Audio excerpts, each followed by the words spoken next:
심호하시는 김미경 목사님께서 나를 움직이는 동력이라는 제목으로 하나님의 말씀을 전해 주시겠습니다. 귀한 은혜의 시간 되시기 바랍니다.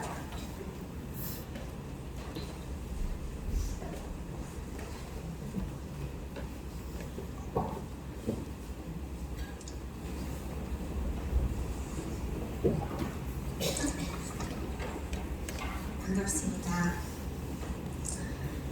오늘 본문 말씀은 10절 그 땅에 기근이 들었다는 조금 어두운 이야기로 시작됩니다. 오늘 말씀의 첫 번째 긴장되는 순간이죠. 이 땅은 가뭄과 그리고 풍년이 계속해서 반복되어 가는 땅입니다. 그래서 별로 이상하게 느끼지 못할 수도 있는데요. 그러나 12장 1절부터 차근차근 말씀을 살펴보면 아니 왜 이런 일이 있을까? 의문점이 제기될 수밖에 없는 말씀이기도 합니다.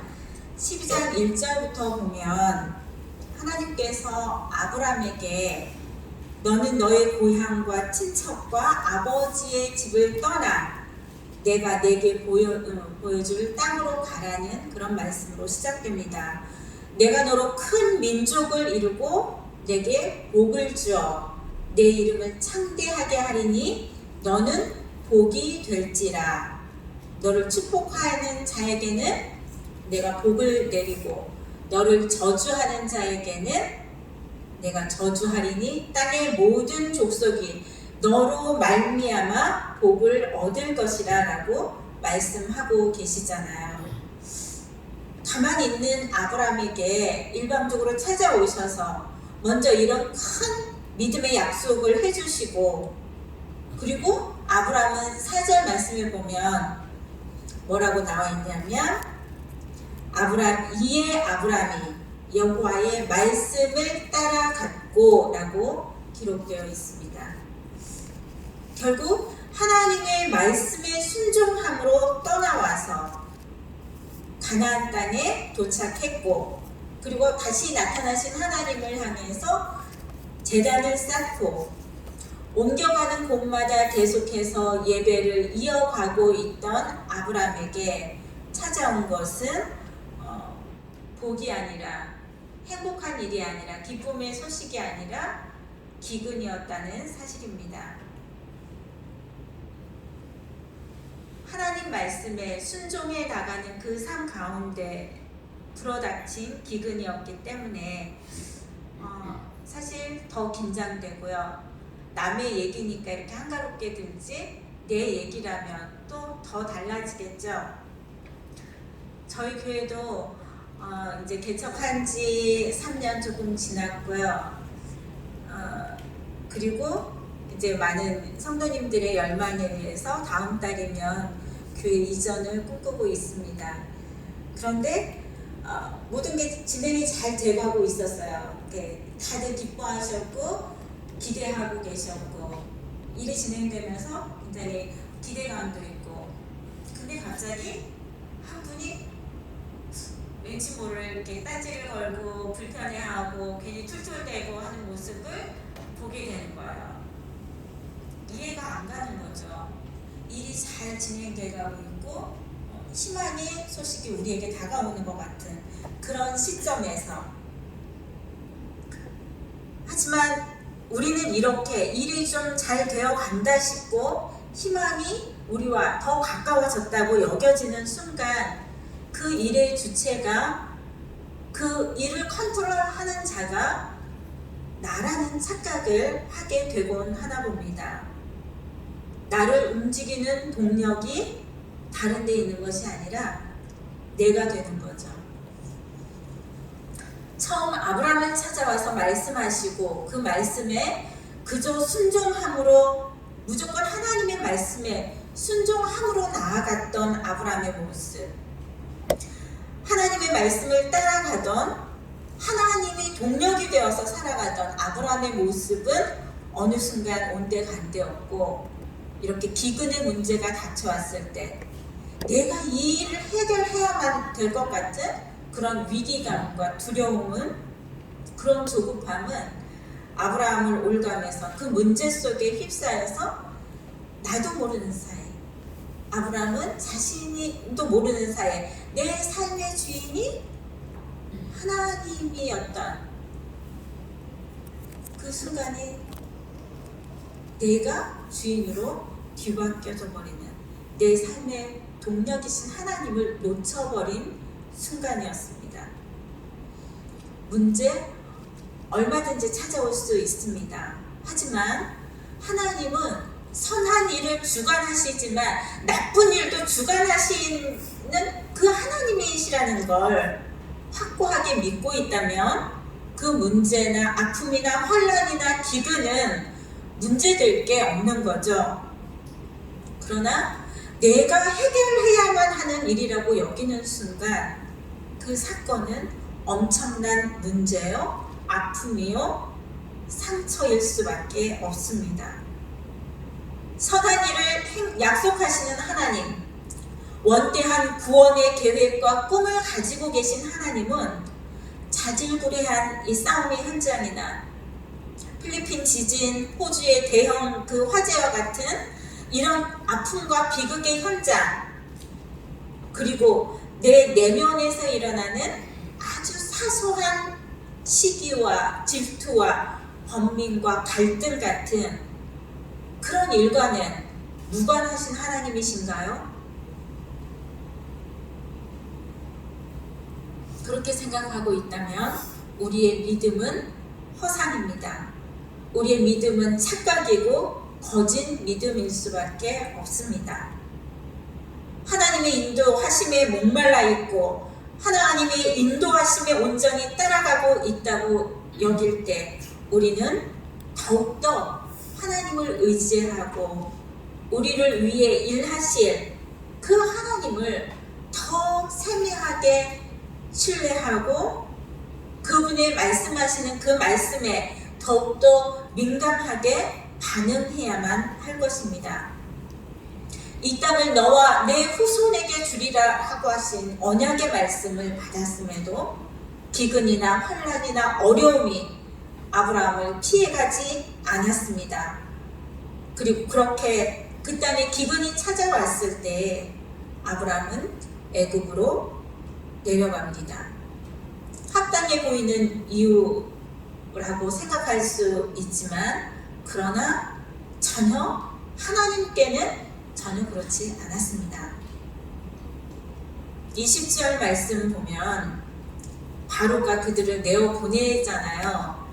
이렇게 성경 말씀에는 굉장히 그 객관적인 어투로 이렇게 서술되어 있지만 사실상 내어 쫓은 거예요. 빨리 떠나라고 그냥 내어 쫓은. 무슨 의미예요? 애굽으로 내려간 것 자체가 하나님께서 기뻐하신 일이 아니었다는 거죠. 이 바로를 통해서 일이 순리대로 되돌아가게끔, 원래 약속하신 가나안 땅으로 돌아가게끔 하나님께서 개입하신 거죠. 언약의 중심에 함께 서 있는 자신의 아내를 내 목숨이 위태로울까봐 방패막이로 쓰잖아요. 너는 내 누이다. 내 마누라가 아니라 내 누이다. 평생 함께 가야 할 하나님의 그 언약의 말씀을 함께 이루어 가야 할 그 아내를 방패막으로 자기 자신의 그 생명을 보존하기 위해서 방패막이로 사용해버리고 맙니다. 이는 동시에 우리의 안정과 목숨과 소망이 어디로부터 오는지에 대한 망각의 결과임을 보여주는 대목이 아닐 수 없습니다. 그렇게 자신의 뼈요, 자신의 살이어서 한 몸과 마음의 한쪽을 전혀 무방비 상태로 만들어서 자신의 방패막으로 삼고서 얻은 후한 소, 양, 노비, 은, 금, 그게 과연 아브라함에게 평안과 기쁨을 선사했을까요? 그렇게 얻은 후한 재물로는 평안을 얻을 수가 없었습니다. 뒤에 이어지는 말씀을 통해서 우리는 재물이 많아진 이유 때문에 갈등과 다툼의 원인이 되고 있고 결국 조카 롯과 나뉘어가는 그런 일을 통해서 이렇게 얻은 재물은 결코 아무런 유익도 평안도 우리에게 가져다 줄 수 없구나라는 것을 확인할 수 있게 됩니다. 주님이 나를 통해 이루고자 하시고 우리의 가정과 우리의 교회에게 약속하신 것은 따로 있는데 자꾸 엉뚱한 것들로만 헛배를 채우고 내 만족을 위해서 정작 하나님이 주신 선물을 나의 안위를 위한 방패막으로 사용하고 있는 건 없는지 저는 스스로 질문해 보게 되더라고요. 다급해지면 안 보이는 것들이 분명 있습니다. 너무 가까이에 밀착되어 있으면 보이지 않는 것들이 있습니다. 주님의 약속이 나와 점점 가까이에 있을 때 주님의 말씀이 나에게 늘 함께 해 주실 때 오히려 우리는 더 긴장을 놓지 말아야 합니다. 우리가 가정 안에서 가장 큰 상처와 고통을 입는 경우도 바로 그런 거잖아요. 너무 가까이 있다 보이니 보이지 않고 오히려 서로를 보듬어야 할 그 상대를 아프게 하고 찌르게 되는 일들이 있습니다. 결국 아브람은 복의 통로인 그의 가정이 재앙의 통로가 되어버렸습니다. 하지만 거짓된 평안과 거짓된 배부름과 그 허상들을 다시 뒤엎으시는 분은 바로 하나님이셨습니다. 하나님께서는 친히 그 모든 잘못된 관계들을 다 깨뜨리시고 다시금 수습해 나가십니다. 깨뜨려 주시니 은혜인 거죠. 그냥 놔두지 않고 깨뜨려 주시니 은혜입니다. 하나님의 언약의 말씀이 깨뜨려지는 것 같은 그 순간, 하나님의 말씀의 권위가 땅에 떨어졌다 여기는 그 순간에 그 수습을 다른 누가 다 감당하는 게 아니라 하나님께서 친히 감당해 주십니다. 왜 그렇죠? 하나님 자신의 거룩함과 하나님 자신의 그 열정 때문입니다. 이 사건을 바라보면서 좀 안타깝잖아요. 믿음의 조상인데 아니 어떻게 이럴 수가 있나. 하지만 아브라함을 통해 이루실 하나님의 나라가 정말 흠없이 거룩하게 이루어지길 바라면서 안타까움을 갖고 있지만 또 한편으로는 그 안타까움 때문에 우리 모두에게 더 큰 위로와 소망이 생겨나는 것 또한 사실입니다. 누구도 넘어질 수밖에 없다는 것, 우리 모두 그런 사람들이라는 거예요. 나에게도 그래서 더욱 희망이 있습니다. 죄악과 부족함과 실수가 가득하기 때문에 친히 깨끗하게 하시고 친히 이루어 가시는 하나님, 그분의 열정 때문에 우리에게는 소망이 있습니다. 그뿐이 아닙니다. 아브라함에게 주실 약속을 위하여서 그 아버지를 먼저 택해서 하란으로 떠나게 하잖아요. 하란에서 더 이상 전진을 못했어요. 그 아버지 데라가. 왜 그랬을까요? 하란에 눈에 보기에 보암직도 하고 먹음직도 하고 지혜롭게 할 만큼 뭔가 그를 잡아 끄는 무언가가 있었겠죠. 하지만 그럼에도 불구하고 그 아들 아브라함을 끝까지 가나안 땅으로 가게 하십니다. 그리고 그의 자손 예수 그리스도를 통해서 그 구원을 가장 큰 복의 통로를 열어주셨습니다. 갈라디아서 3장 13절에서 16절 말씀 한번 찾아보실까요? 갈라디아 3장 13절에서 16절 말씀. 아브라함을 통해 이루고자 하셨던 아버지 하나님의 그 큰 복이 어떻게 완성되셨는지를 우리에게 보여주는 대목입니다. 갈라디아서 3장 13절에서 16절까지 말씀 함께 봉독하십니다. 그리스도께서 우리를 위하여 저주를 받은 바 되사 율법의 저주에서 우리를 속량하셨으니 기록된 바 나무에 달린 자마다 저주 아래에 있는 자라 하였습니다. 이는 그리스도 예수 안에서 아브라함의 복이 이방인에게 미치게 하고 또 우리로 하여금 믿음으로 말미암아 성령의 약속을 받게 하려 함이라. 형제들아, 내가 사람의 예대로 말하노니 사람의 언약이라도 정한 후에는 아무도 회하거나 더하거나 하지 못하느니라. 이 약속들은 아브라함과 그 자손들이라 하지 아니하시고 오직 한 사람을 가리켜서 내 자손이라 하셨으니 자손 아브라함과 그 자손들이라고 하지 않고 아브라함과 그 자손이라고 하셨는데 그 자손 누구를 가리킨다고요? 예수 그리스도를 가리킨다고 말씀하고 계십니다.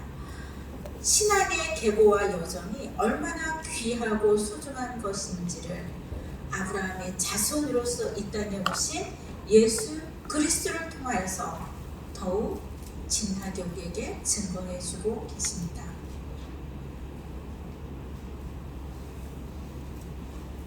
떠남 자체가 목적일 수 없습니다. 데라가 가나안 땅으로 가고자 출발을 했겠지만 하란에 이르러 거기 거류하였으나 그곳에서 205세가 되니 그곳 하란에서 죽음을 맞이했다고 하는 그 기록이 말씀에 성경에 분명히 기록되어 있죠. 아무리 자기 하고 싶은 거 해도 원하는 바를 이루어도 우리는 유한한 인생이라는 것을 밝혀주고 계신 겁니다. 그러나 그 아들 아브라함 여정을 마무리하게 하셨고 좌충우돌하는 그 모든 사건을 지나서 결국 예수 그리스도를 통해서 그 복을 완성하신 하나님, 그 하나님의 열정 때문에, 그 하나님의 열심 때문에, 그 하나님의 신실하신 언약 때문에 이 땅은 말씀 앞에서 그분의 뜻대로 이루어집니다. 그 크신 하나님이신데, 그 능력 많으신 하나님이신데 하나님께서 이를 이루어 가시는 방식은 조금 특이합니다. 우리는 한 10사람, 100사람, 많은 사람들이 함께하면 굉장히 더 큰 일을 이룰 것 같은 그런 기대감을 갖고 있습니다. 하지만 하나님의 선택은 10명, 100명이 아니라 단 한 명인 거죠. 단 한 명, 아담을 통하여서 정복하라, 번성하라, 충만하라, 다스리라 명령하신 그 하나님께서 노아 한 사람을 통하여서 그 한 가정을 통하여서 구원하시고 또 아브라함 한 사람을 통하여서 믿음의 언약을 이렇게 부어주시죠. 가끔 쌍둥이를 낳기도 하고 새 쌍둥이를 낳기도 하지만 대부분의 여성들은 어때요?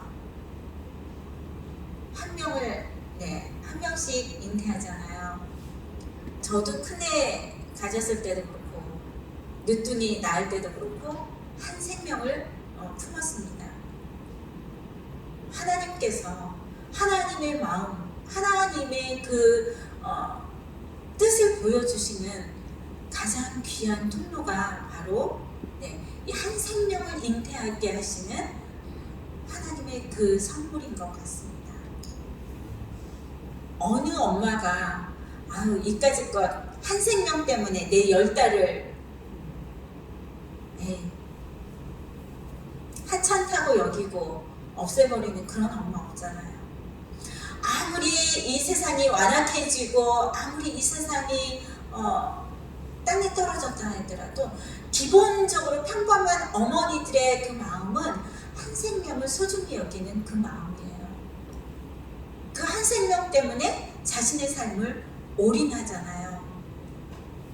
가만 보면 우리가 하나님을 닮아서 그래요.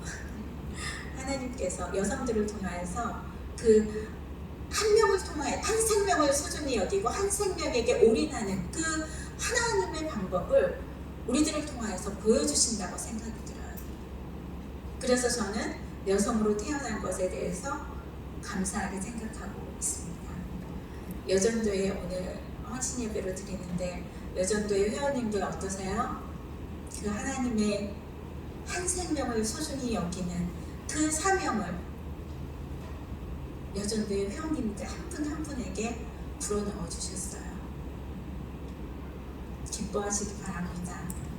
감사하시기 바랍니다. 그 소중한 은혜를 우리가 경험하게 하셨어요. 하나님을 경험하게 하는 통로가 되게 하셨어요. 교도소 사역을 시작할 때도 저는 딱 한 명을 품고 기도하게 하시더라고요. 생각지도 않았는데 한 청년이 교도소에 들어가게 된 거예요. 마침 교도소 사역 제의를 받았을 때예요. 근데 그 한 청년을 위해서 막 가슴 끌어안고 막 밤새 통곡하고 기도하는 가운데 그 교도소 사역이 그냥 형식적인 예배가 되지 않게끔 하나님께서 제 안에 뜨거운 마음을 허락하여 주셨고 그렇게 시작한 그 교도소 사역이기 때문에 정말로 마음을 다해서 그 일을 하게 하시더라고요. 조금 전에 이제 일도직으로 교회 이전한다는 말씀을 드렸는데 그때도 사실 갈등이 많았어요. 지금 있는 곳은 월산마을이기 때문에 저는 이 월산마을에 크게 벗어나지 않는 범위에서만 찾았어요. 그래서 멀리 가도 고성, 광명 아니면 하기 외도 월산마을 여기까지 그 어간에서만 찾은 거예요. 그래서 처음에 안디옥 교회 거기 이제 이전하니까 거기 비었어요. 한번 알아보세요. 확인해 보세요. 라는 어느 권사님의 이 말씀을 한쪽 귀로 듣고 한쪽 귀로 내보냈어요.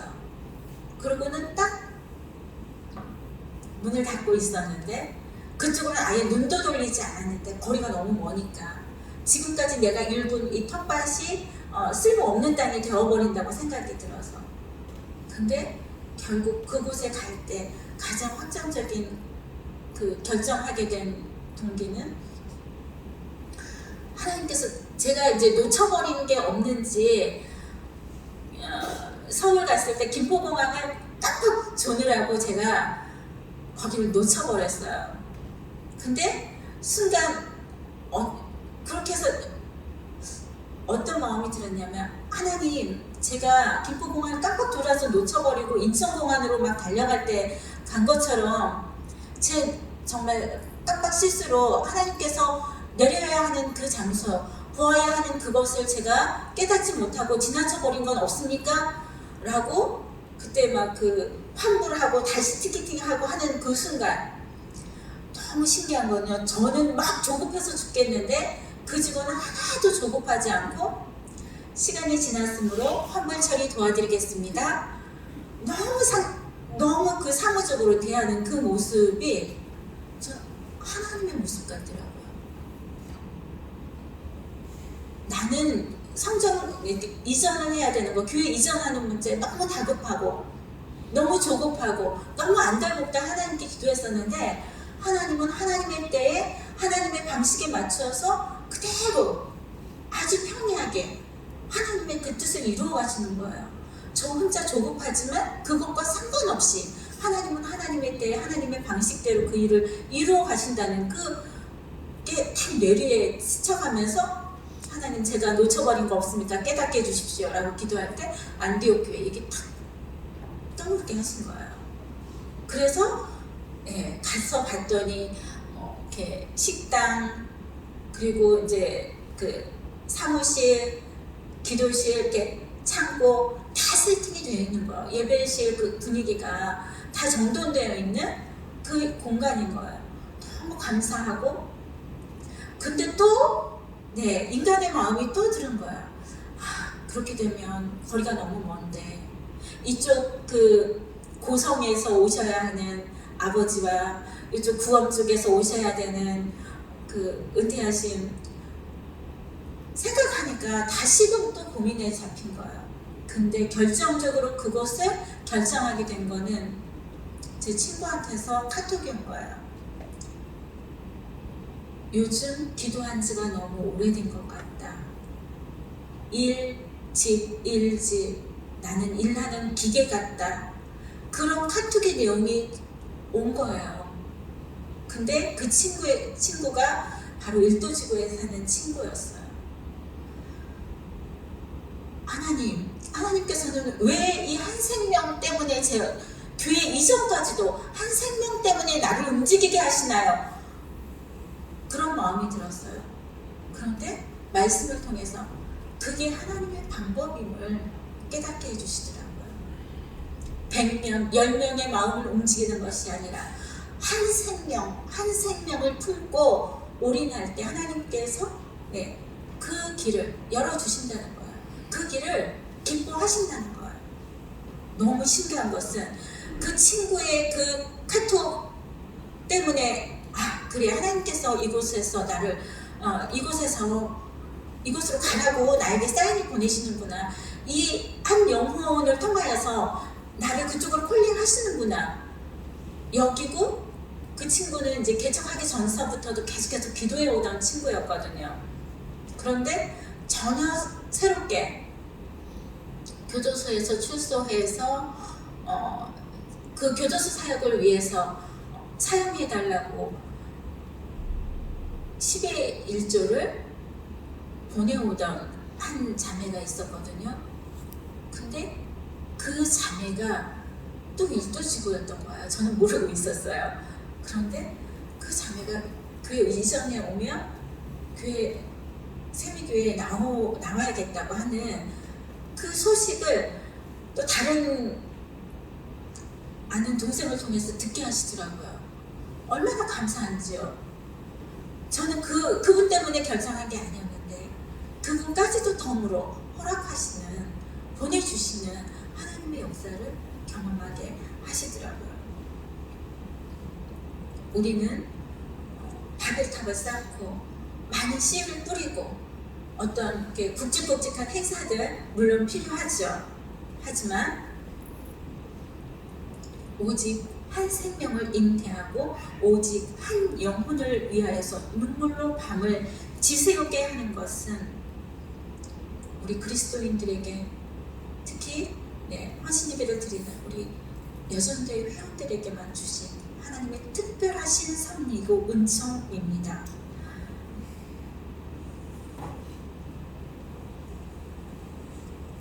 하나님은 우리가 소홀히 여겼던 그 한 영혼을 한 번도 소홀히 여기신 적이 없습니다. 하나님께서는 그 한 생명이 하나님께는 전부였습니다. 그리고 주님의 그 한 생명의 고귀한 죽음을 통하여서 우리 모두를 구원하셨습니다. 한 생명이 나의 전부인 것처럼 살아가시기를 바랍니다.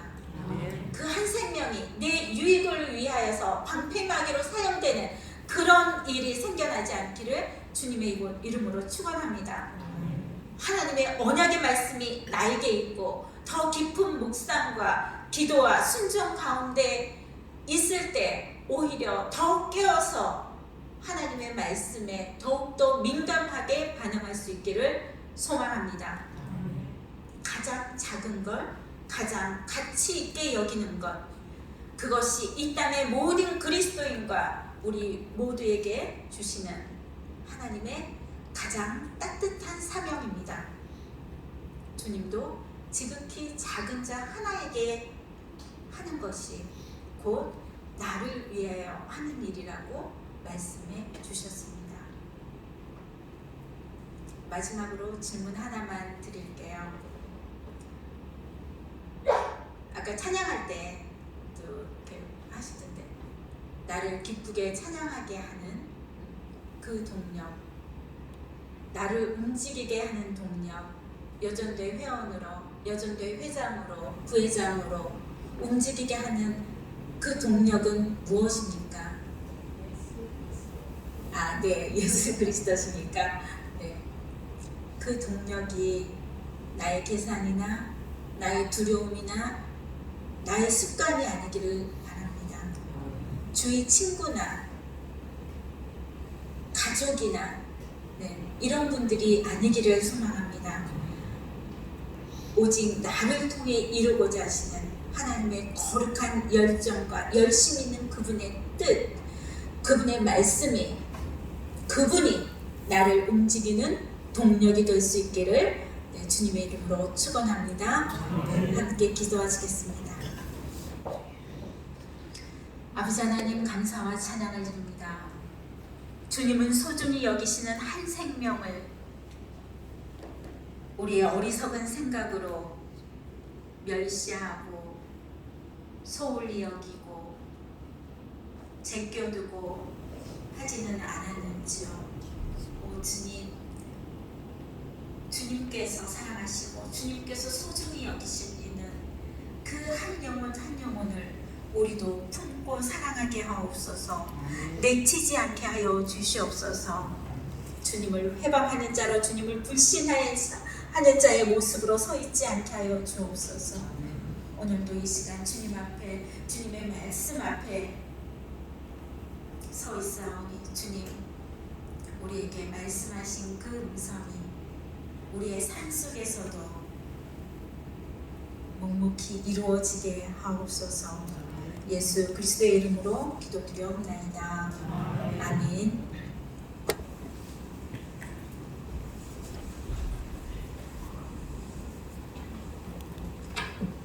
은혜의 말씀 감사합니다.